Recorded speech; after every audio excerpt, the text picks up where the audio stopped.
Good morning, everyone. My name is Sarah, and I'm the Real Simple Mama. We're in Jurassic Park this morning. The girls are chowing down on some cat food. And because I have a particularly small flock right now, I wanted to do a video just honestly talking about the good and the bad of having a small backyard chicken flock.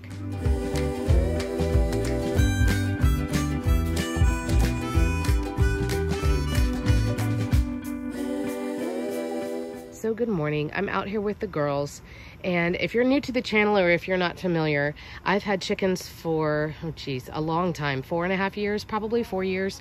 I've always lived in just a regular urban neighborhood, which means I'm usually pretty limited on how many chickens I can have. Right now, the city I'm in, I'm allowed to have 8. But due to different circumstances, right now I'm actually down to 3. So if you're trying to figure out how many chickens to have, how many to start with, should I even bother if I have to have a small flock? First of all, see this video here where I talk about if you live in the city in an urban neighborhood, here are the things to go research and to look up to make sure I can legally have chickens here where I live, and how many I can have, and any other rules and regulations, just so you don't get busted. But there are definitely some good things about having a small flock of chickens. Now, by small, I mean, I don't know, let's say between 3 and 8 as a small flock. I will start by saying don't ever have one chicken by themselves. Chickens are flock animals. They do not do well by themselves. And yes, a chicken does have a complex emotional system. They can get depressed, which will affect their physical health. It will mean that a depressed hen will not lay eggs. It is a true thing. I'm going to pause here because of the plane. Okay. So let's talk about the good things of having a small backyard flock. And I'm just making up the numbers, but again, let's pretend it's between 3 and 8. And we'll talk about roosters versus just hens here in just a minute. So the good things are, first of all, you can do this with a smaller amount of space. You can have, each chicken needs about 10 square feet, and then of course you need a chicken coop. But if you don't have as big of an area, like this house that I live in right now, it had this zone. Oh, and we had a storm last night, a surprise storm, so that's why the run looks like particularly dilapidated. But if you have just a small area like I do, I can't have 16, 20 chickens in this area, even if I was allowed to by the city, because it's just not enough square foot. It's not enough space for them. And so they'd be bullying each other and beating each other up. So you can have chickens with a smaller space. You can have a smaller coop with fewer chickens. You can also save money because you're not having to buy supplies as often. If I had 50 chickens, I'd be having to buy chicken feed a lot more frequently, but I don't have to because I only have 3 right now. So they go through their food and stuff a lot more slowly, right, Lace? The next great thing about having a small flock is it's a great way to get started. And I'm assuming some of you watching, this is why that you're here. You're interested in getting backyard chickens, but you're smart and you're doing the research before you just go out and buy stuff and bring these animals home without knowing, can I have them and what do they need? So again, each chicken needs about 10 square feet of space. And again, I'm allowed to have 8 here. I never really like having more than 6 in this house where I am right now.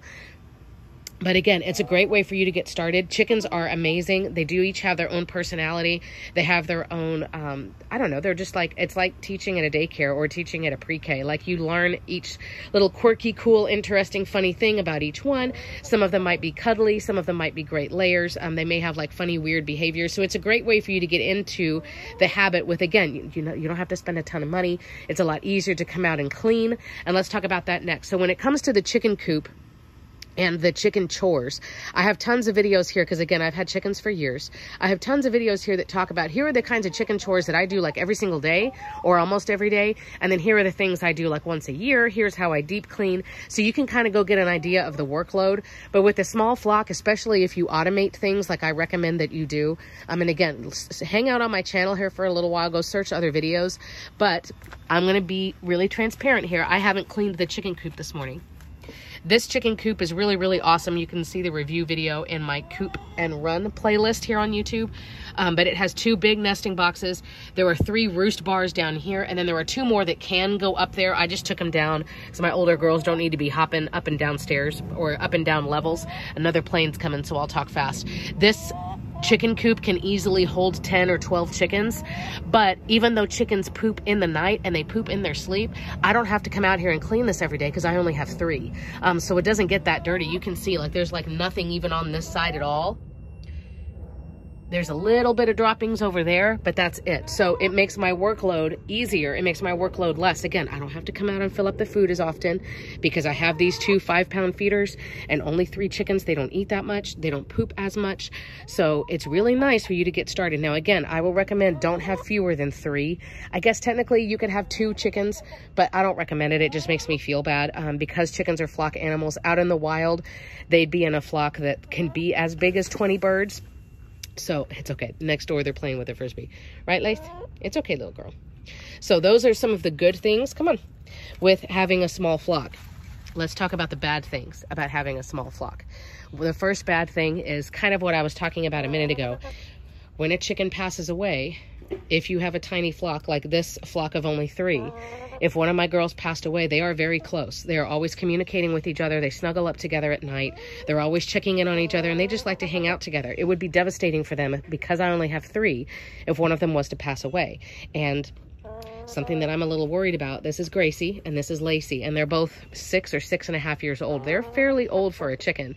So, you know, I'm trying to keep them cool. I'm trying to keep them healthy, but I mean, you know, nature, it is what it is. So that's one thing to be aware of, is that it can be really devastating. Again, these animals are complex social animals. And I joke too about, you know, chickens not being super smart or whatever, but really and truly they are. They're very intelligent.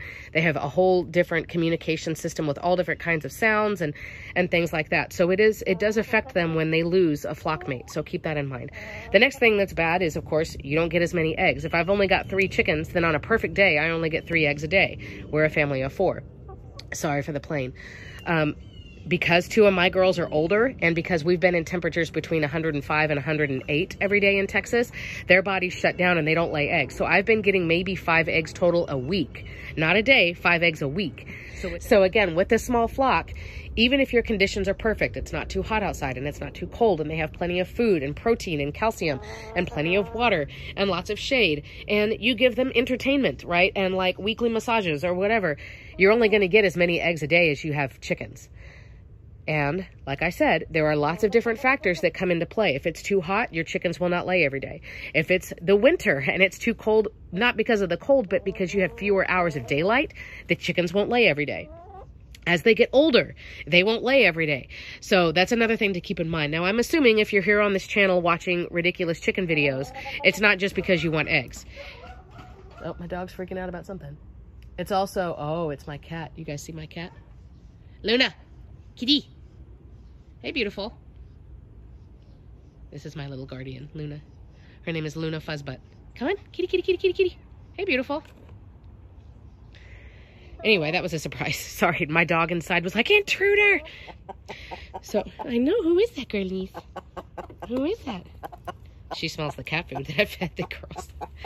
So, just keep in mind, even though you're probably not here just for eggs, but just keep in mind, you have to kind of, you're going to make some sacrifices if you have a, you know, fewer chickens in your flock. Another thing I will say, and I've done videos about this. In fact, I have a whole playlist here on YouTube that's about chicken behavior and bullying and how do you quarantine someone when they're being a jerk, you know, and how do you keep like the happy balance in your flock. It's called pecking order. And pecking order, my chickens just disappeared. Pecking order is a real thing, and we're establishing the social hierarchy. I'm the alpha, you're the beta, everybody else files in. And when you have chickens, it's almost like having a deck of cards, and we're going to shuffle the deck of cards and we're going to put everybody in order where they should be. And I've got videos about when you get new chickens, they have to figure out where they fit into that deck, right? How do they shuffle in and where do they belong as far as their social position? It is a very, very important thing with chickens. And that's why, like I said, in the wild, a flock will be a certain size. And if there's too many roosters, for example, they will divide out into factions, and each rooster will take, I don't know, you know, 5, 8 hens with him or whatever. Bullying can become a problem, and forgive me, I'm still getting over a cold. Bullying will become a problem. It can be a problem no matter how many chickens you have, but I find that it's more prominent when you have a smaller flock. It can, and a bullying, you can watch my other videos, so I don't talk too much about this, but bullying can happen for a lot of reasons. It can happen because you have too many chickens in too small of a space. It can happen because you have too many roosters in your space, in your flock. And I'll drop in I'm not an expert in having roosters because I prefer to not have them here in this small backyard, you know, in this small neighborhood. But I recommend that each rooster has at least 5 or 6 ladies to himself, so that the ladies, if he only has one hen, for example, he's going to mate her all the time, pull out her feathers. It's a very rough life for her. So each rooster needs, in my opinion, at least 3 or 4, but ideally 5 to 8 hens, and then that can be his flock. Bullying can occur because you've got 2 against 1. There goes my cat. Bullying can occur for a lot of reasons, but I have found when my flock is usually around 4 or 5, that's when the bullying is worse. And the last little tip that I'll give you about it is it's not usually because the alpha is beating people up. It's the one who's second or third in the pecking order is the one who's trying to move up to first place. Does that make sense? Like we're trying to be the usurper. What is that, Lacey? What is that? Luna, you smell the cat food? Here she comes.